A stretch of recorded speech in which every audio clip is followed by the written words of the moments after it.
Good morning, everybody. Thank you for joining us for our webinar on avoiding pitfalls in estate administration. I'm Robyn.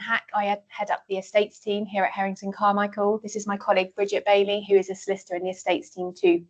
So we are going to have a quick canter through of the stages of an estate administration, common pitfalls, how to avoid them and how we can assist.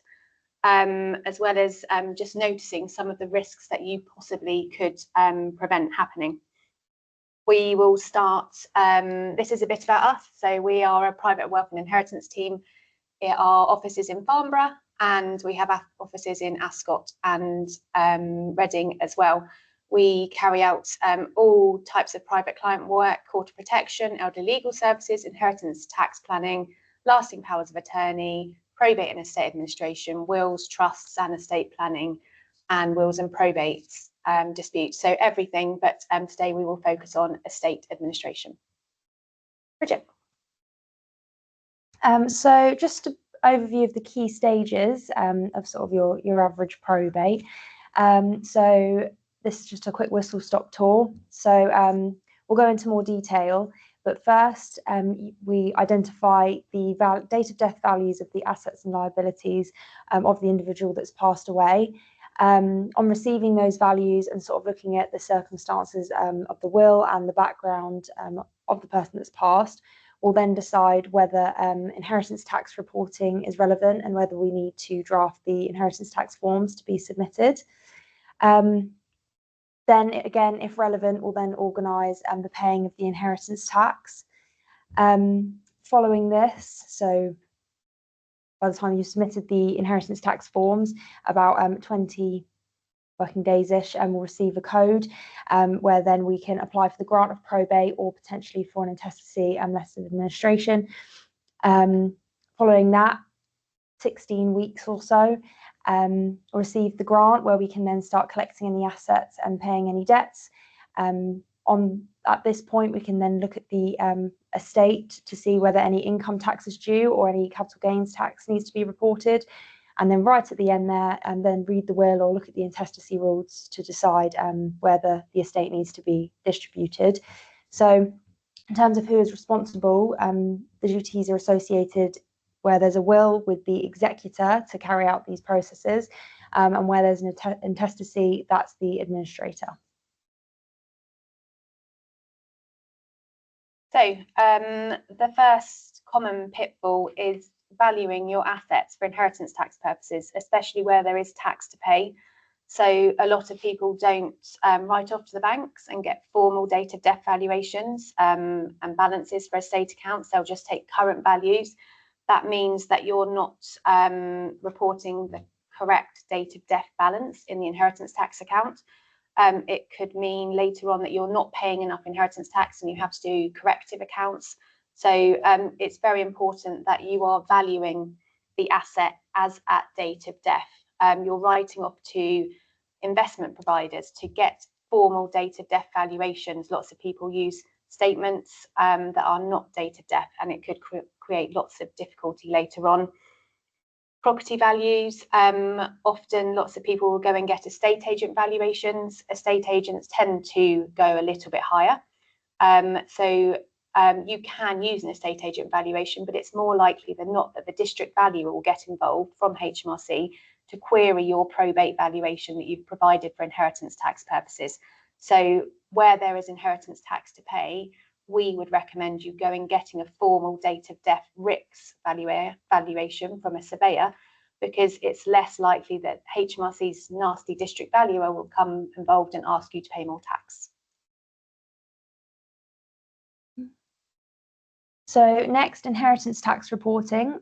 So this isn't always relevant, so it's important to receive advice on whether the inheritance tax forms need to be submitted or not.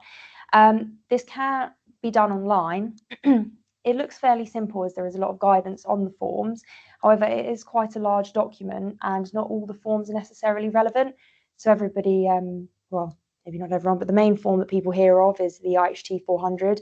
There's lots of schedules and associated documents and evidence that sometimes needs to be included, depending on what the estate looks like. Again, sometimes there's no inheritance tax to pay, but this forms still do need to be submitted. For example, when you need to claim the residence nil rate band, transferable residence nil rate band, transferable nil rate band, or sometimes claiming different exemptions, and the forms still need to be submitted even though there's no inheritance tax to pay.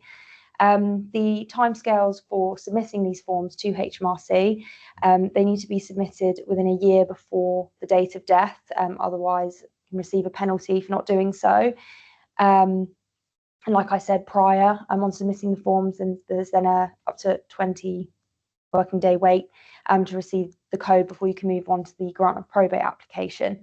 In terms of the tax payments, the deadline for this, that's 6 months from the end of the month of the date of death. Again, interest then starts accruing on the value due until it is paid. There is obviously the instalment option to do with property and shares, 10 years worth of instalments, so it's got different interest rates. But yes, it's very important to be aware of the deadlines and what forms need to be submitted. Otherwise, HMRC will keep coming back and asking more questions until things are straightened out. So it's quite important. So delays in obtaining probate, the probate registry are getting quicker. Since COVID, they have been notoriously quite slow, but they are a lot quicker nowadays. We find that professional applications are going through a lot quicker than applications from lay people, just because the probate registry expects solicitors and lawyers to be better and know what they're doing. There's one delay which is a very common mistake, that people will put the valuations as at date of death on a grant of probate application, which is actually the inheritance tax value of the estate, not the probate valuation. It's a very common misconception. The inheritance tax value of the estate is not necessarily your grant of probate figure. So joint assets, for instance, that are passing directly to a joint owner should not form part of your grant of probate figure, because you don't need the grant of probate to deal with those assets. Also, you shouldn't put foreign assets on your grant of probate. So those joint assets and foreign assets will appear in your inheritance tax account, but they shouldn't appear on your grant of probate figure.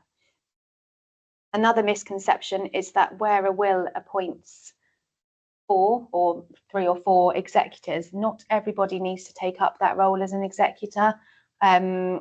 It may be simpler for only 2 executors to take up that role, as long as they haven't intermeddled in the estate.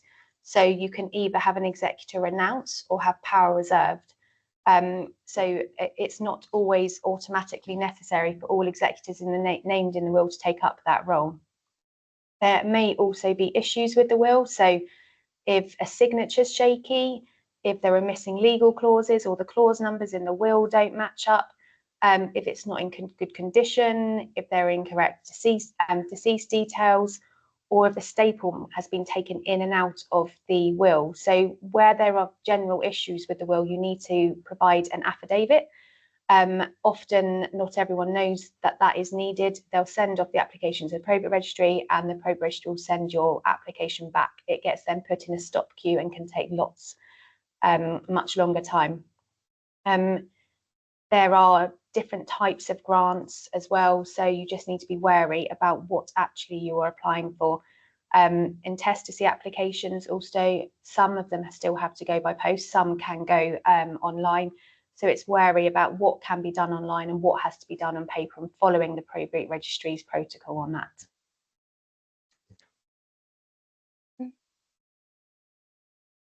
So the next here for a pitfall, misunderstanding the will or intestacy. It's quite important to get legal advice, especially in terms of the intestacy rules of who's entitled and in what proportions. A lot of the time we hear that people assume on intestacy that automatically the spouse inherits everything, which isn't the case. Also, to be honest, in terms of taking up the administrator role of who's supposed to be sort of has the responsibility of distributing the estate there, and there can be confusion around that, and people could start breaching duties they weren't even aware that they had. So definitely making sure as a starting point and understanding what you're dealing with. Also, in terms of the will, ensuring that understanding what the clause mean and where the estate is to end up. If, for example, there's missing beneficiaries, the family haven't heard of a beneficiary in the will, it doesn't sort of end there. It's important that the deceased wishes, as per the document, are carried out completely. It's not necessarily sort of up to those left behind. It's also important to make sure if there is a will in place that it's the most up-to-date will, that it's valid. For example, there could be unknown codicils, so that's a separate document that sometimes people execute, put in place that amends that original will document.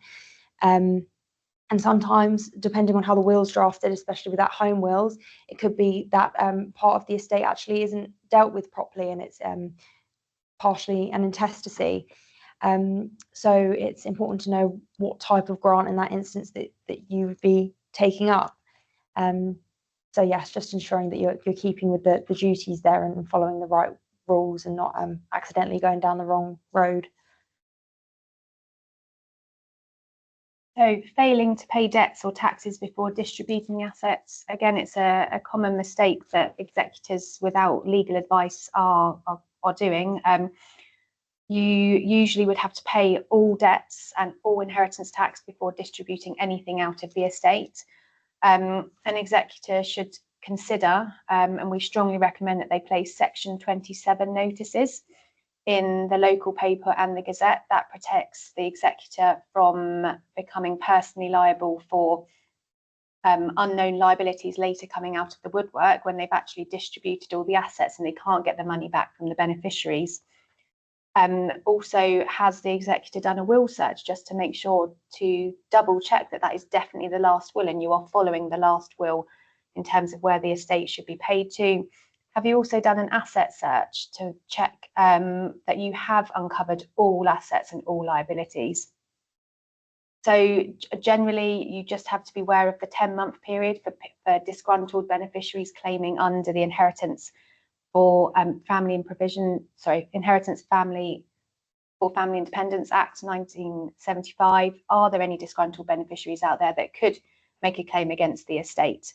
If you think that that's the case, you should wait 10 months after the grant of probate before you distribute any money. If an executor pays out money to beneficiaries early without doing any of these things, they could become personally liable. So legal advice really is needed when you think distribution is quite simple, but actually legal advice about when the executor should distribute is very important.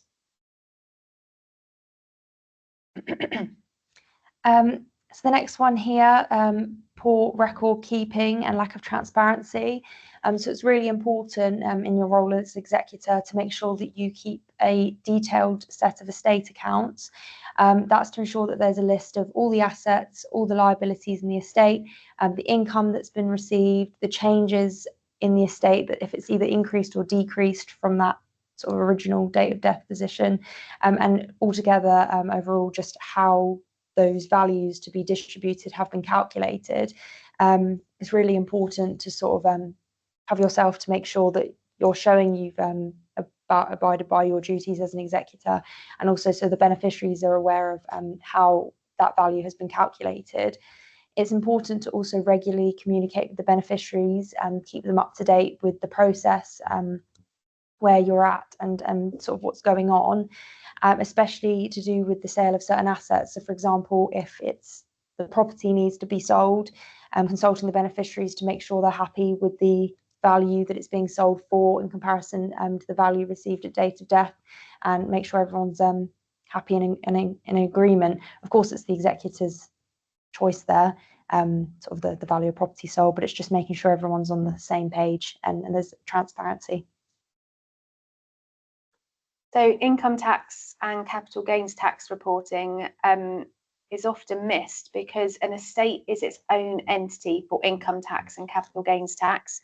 So a lot of people will get the grant of probate, collecting all the assets, pay the liabilities and distribute, whereas actually the executors have a legal duty to report all income and gains to HMRC. There's different ways to do this. An estate may be complex. So you might have to file estate tax returns if the estate's sold over £500,000 worth of assets, or there's a £10,000 CGT or income tax liability. Or you may be able to do it informally by writing a letter to HMRC, or if actually the income is very, very low and under £500 per tax year, you don't have to do any reporting. So if an executor doesn't report to HMRC, they could become personally liable later on for the tax that they haven't paid.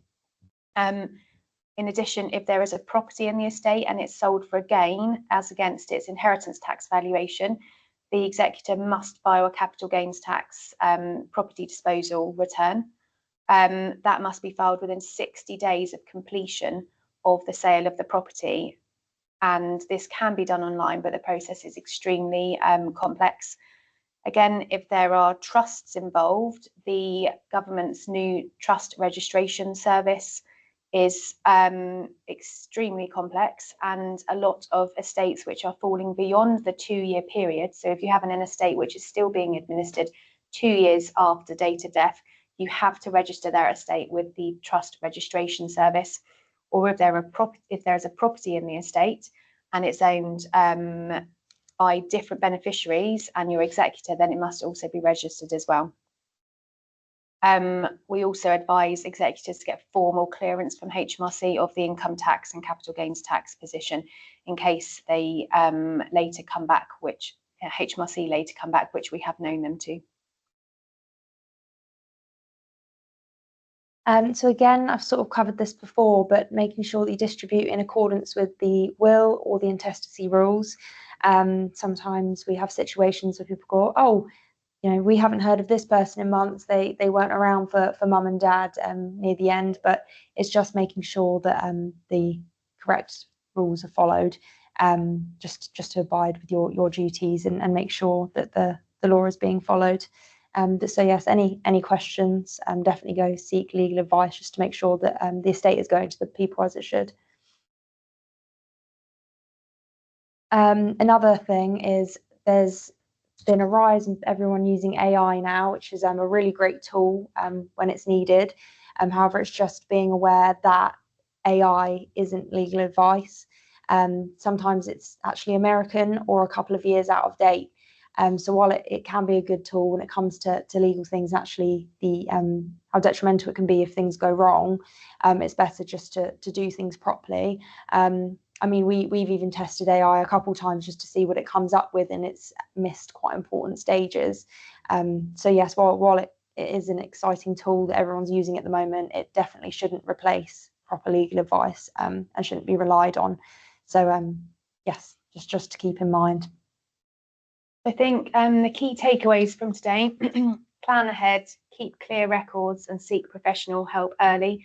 Probate is not a do-it-yourself. It can seem simple. There are all these online systems with HMRC and the probate registry, but if you're doing it yourself, there are lots of different risks and pitfalls that you could fall into without getting the legal advice. We are happy to speak to you about those. We offer initial appointment of £400 plus VAT to go through the whole estate process with you, to go through all the bits and pieces that we've discussed, and then perhaps you might feel more confident dealing with the estate going on by yourself. But technically speaking, you should really have legal advice. I think that's all we've covered. We were supposed to only take 15 minutes and it's now 20. So if you have any questions, our details are on the screen about now. We'd be happy to, if you email or phone, we'd be happy to answer any queries that you have. So thank you very much for joining us today. Thank you very much. Have a lovely rest of your day.